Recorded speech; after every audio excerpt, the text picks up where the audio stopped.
Here in the final hours of Burning Man 2025, let me tell you about the wind, the rain, and the murder of Black Rock City this year. Burning Man is never what it seems. This year, it's not any different.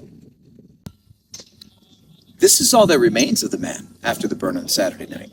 The same night that we had a rare and unfortunate murder here at Black Rock City, which we'll cover closer to the end of the video because I want to keep this in order for you. So please, let me take you back to the end of the last video. We were on build, and we had no clue how bad the weather was about to get. Like I said, this is going to be an interesting burn. Even more devastating than the size of the storm was the timing. I've had friends who've come to the burn for 15 years and said that that storm, the wind gusts, were stronger than anything they've ever experienced. And it takes multiple months to create everything you see here at the burn. And to have a storm of nearly biblical proportions hit 2 days before the burn starts could be enough to completely cripple and close the burn, making the burn impossible. And that's why you saw in the news so much destruction, because for the last 10 years, camps were built to spec, to survive the storms that they knew. And some of you might even assign poetic justice or divine intervention to the orgy dome closing down because of this weather. But what is wild to me is that windstorm was just the start of what would be an onslaught of relentless weather here at the burn. We could have closed the first time. We built everything twice, and then just days later, the rain hit. Here outside of Playa Alchemist, you can see the devastation the rain did to the playa. What was once before, in last video, perfectly powdered playa is now almost unnavigable, rocky, coarse terrain. Because the rain hit at the perfect time, where there's still so much infrastructure being built, vehicles passing through these intersections, and people coming in just early enough to help with build, the roads were completely destroyed. You can no longer ride your bike in any of these intersections on the playa in Black Rock City. Sure, even though the rain destroyed the roads and delayed services and nearly overflowed the porta potties, the burn raged on. I was able to catch some DJ sets here at the playground. And I'll tell you, the music here is amazing, but even more amazing than the vintage culture set that I saw was the girl behind him who just served face the entire time. She stayed in the pocket like it was her job. Until this set, I've only heard of the phrase serving face on social media as some self-serving ego trip that pretty women would post. But this woman, she gave up nothing, like a Spartan on stage. When the bass would drop, she would just purse her lips approvingly. She never overreacted, she never lived in the moment, she never got out of line, she stood exactly where the light let her stand. You either saw the DJ or you saw her, and unlike the girl next to her, who annoyed the shit out of vintage culture, she did her job. She just stayed there for goddamn an hour and a half. An unwavering beacon of face, professionally served. Almost as impressive as the music on the playa. And yes, there's drugs at Burning Man. This is what happens when you do drugs at Burning Man. You lose your mind and then leave your bikes in the middle of the playa. These probably will become moot. There's bikes over there too. They're probably gonna get left behind. It's Monday. These people are probably gone and they left their bikes. Sad times. Now, everything on the playa is a gift, from the DJ sets to the face serving to everything that people give you along the way. This is all gifted. It's amazing, isn't it? Let me show you some other ones. This group invited me to an event in Tulum in January. This is one of my campmates. He's got a bunch of random stickers. My playa name is Ratatouille. That's why this makes sense, and you'll understand that here soon. This person took photos of his cat and gifted people photos of his cat. This is a temporary Peachy tattoo. Our neighbors are Camp Peachy. This went on one of my Buc-ee's cups, and then somebody stole that Buc-ee's cup. Very sad. This is custom artwork somebody made. They did this, and then they made stickers of their custom artwork. That's pretty cool. And then somebody snuck into my bus and left seeds in the middle of my bed, just before they left Playa, it looks like. Somebody also brought Polaroids and took photos with everybody. This is us on build, and they gave me this as a gift. And then Titty Spears from Camp Peachy, she gave me mouthwash. She's got a great sense of humor. A gentleman from our camp, I'm calling Mr. Boots, gave me the tiger's eye. A gentleman from a camp where the name means the God within gave me this turquoise ring. I think this is a turquoise ring. Gave me that just a couple days ago. This is meant to be filled up with sand from the playa, which I will fill up before I leave. And then people made these custom like black rock pendant tokens, which are pretty cool. So gifting is the main tenet of Burning Man. And that brings us to my burn experience. I spent my week, probably the busiest burn I've ever had, gifting food on the playa. Our camp, the Food and Dance Administration, me, Ratatouille, your chef, gifted foods. The first meal we gifted was on Sunday, Builder's Brunch. I made crepes for anybody who was on build crew before the Sparkle Ponies could arrive.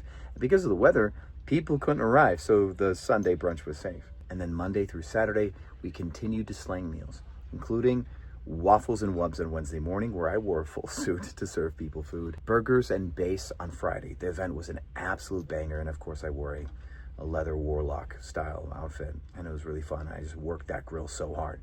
It fought me though, it was smoky. But all in all, I think we must have served nearly 2,500 meals to people on the playa this week. And it was exhausting. Now this is strike. This is the end. The rare few of us that stay after the burn to make sure that this gets cleaned up without a trace. We've got to comb the entire playa here and make sure that not even a sliver of wood remains from our frontage build. And if we don't do a good job, we get scored negatively, and it affects our ability to be placed well or even come back following years. There was a camp when it rained called, I think, the Monkey Bar, that left a ton of e-bikes on the playa, and they were banned from ever coming back for what they did.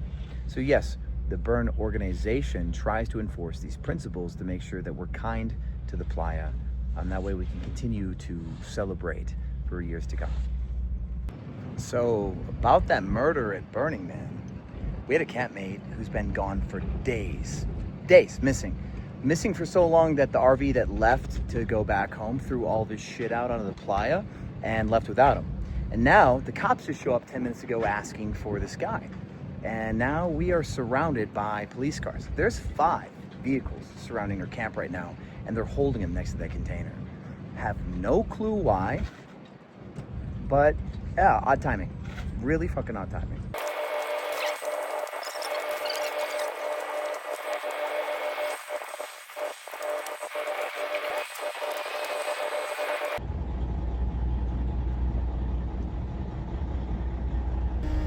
That sound right there is low air pressure. The roads leaving Burning Man are so bad that I bottomed out my bus carrying the generator. The generator fell off my hitch and I blew an airbag. So now I have no suspension on my bus and I have a third of the air pressure that I'm supposed to. That probably is affecting my brakes. I may not be able to put this thing in park with the air brake and then get it out. It would be stuck, so I can't use my air brake anymore. Who knows what else is wrong with the bus right now? I wouldn't call it a disaster, it's Burning Man, but God, always a surprise. Second Exodus plot twist, all of our lumber was falling out the back of our car because the bumps were so crazy that it was sending everything into the air, giving just enough space for the lumber to start falling out the back. And we almost lost our water containers too because we were just going so airborne. The bumps on this road are insane right now. And we spent so much time outside today and yesterday, I think your boys officially got some sunburn. Wild. Pyramid Lake by accident because we lost our trailer. Our cool idea was to put our music trailer on my bus since the generator was too heavy and was breaking my trailer hitch. Well, the trailer bounced off of the back of the trailer hitch and decided it wanted to run away. And so we were right next to very beautiful Pyramid Lake, and the trailer decided to, park itself. So now we need to get like a tow truck or something to save the trailer. The burn never ends. Never ends. By the way, if you're in Scottsdale, you need a musician for a bar mitzvah, get at my boy Lionel. But the trailer came off right next to a place that's got Indian tacos. How lucky are we? It's taco time. When something negative happens, there's always a positive effect. Like, That's right.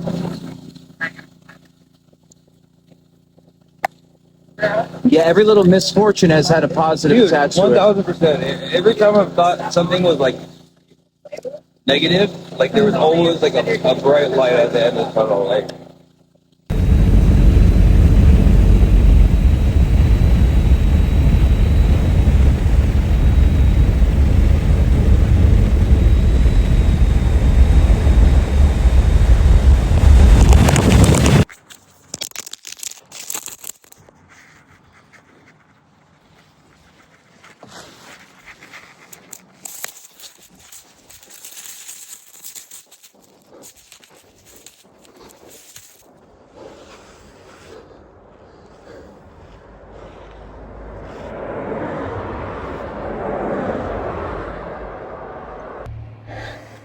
guys.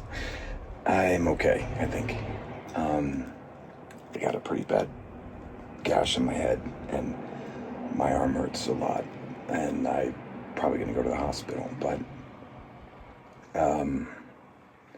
so what happened about that air brake? I was trying to fix an oil issue with my generator, and I had parked on a slant here. And I don't know if it was things cooling down, just timing, but my bus air brake wasn't quite holding or something. Maybe it wasn't in all the way, I don't know, but then the bus lurched, and lucky for me, I got dragged instead of getting run over, because the bus is super low right now, and the generator's like right behind the driver's side front wheel, so that hurt a lot. It was like a slow kind of grind against the ground. It wasn't very fast, but I don't think it was very long, but oh god, it hurt like a son of a bitch. And I'm